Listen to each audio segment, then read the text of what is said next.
लगा के वो काजल भाग्य वो जगाने वाली। ব্যাক তো দর্শক কেমন আছে? আসলে তোমার অন্য অনেক ভালো আছে, ভালো করে থাকতে হবে, যেহেতু তোমরা তো আমাদের 14 মাস তো পড়েই যাচ্ছে। আর এখানে হয় চড়ক পুজো, তো আজকে যাচ্ছি বলাইয়ের দিলে। তো তার যদি ওখানে যাই দেখি কী কী করি না করি, চলো সেটাই দেখে আসি।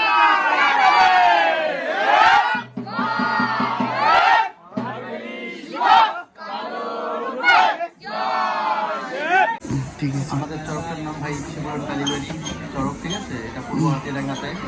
আমরা এবছর 2 বছর আমাদের একটাই আশা যে বাবাকে আমরা আস্তে আস্তে এগিয়ে নিয়ে যাবো। আর এর নিয়ম করার বছর আমরা পরিপাটি করবো। আগের বছর আমাদের সংসারের ব্যাপার ছিল, ঠিক আছে, সেটা সবাই দেখেছে। এই বছর আমরা কালকে কার্নিভাল করে ঠাকুর বের করেছি। এরপর আমাদের ভাবে থাকবে 13-14 দিন যা আছে সংসার সব হবে, ঠিক আছে? আমাদের একটাই লক্ষ্য যে আমাদের এই সাধন চরকটাকে আমরা ধরে রাখবো, আর সেটাকে আমরা সবাই মিলে আনন্দ দিয়ে খুব সুন্দরভাবে কাটাবো। কিন্তু এই পূজাটা কিসের আদলে হয়? এই পুজোটা হচ্ছে শিব পার্বতী বিয়ে।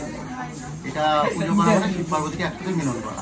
এটা আমরা সবার মধ্যে শুনতে যাচ্ছি যে হরগৌরীর যে বিবাহ, তাদের যে বিবাহ বন্ধন, মহাদেবকে বিয়ে দেওয়া, তার বিয়ের পরিপাটি যে নিয়ম করা আছে সেটা আমরা এই পূজার মাধ্যমে এটা কতদিন হয়? আর কি মানে আদল মানে কি করে নিয়ম করতে হয় চৈত্র মাসের শুরু থেকে। তো সবাই এখন কাজকর্মের ব্যস্ততার কারণে যেহেতু চৈত্র মাসে করতে পারে না, আমরা চৈত্র মাসে তোমার 13 থেকে 14 তারিখের মধ্যে বাবাকে স্নান করাই। তারপরে 13-14 দিন যে কদিন থাকে আমরা নিয়ম করে প্রত্যেকটা দিন আমাদের যেখানে অতীত থাকে বাবার পুজো হয়।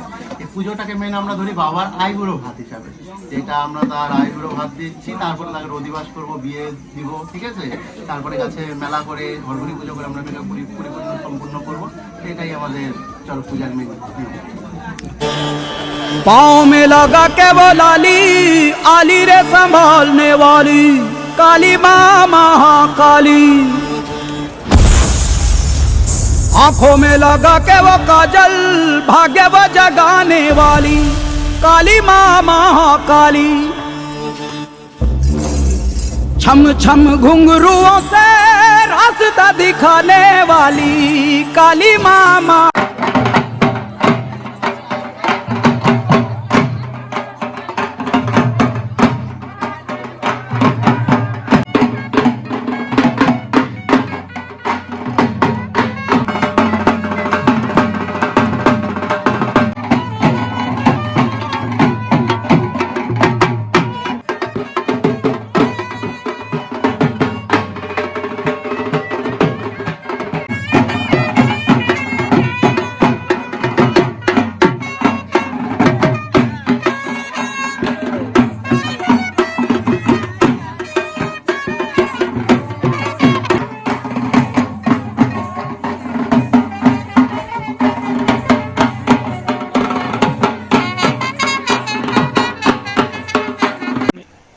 তো আমরা তো অনেক লেটে ঢুকছি, এর জন্য সব পুরোপুরি দেখাতে পারলাম না।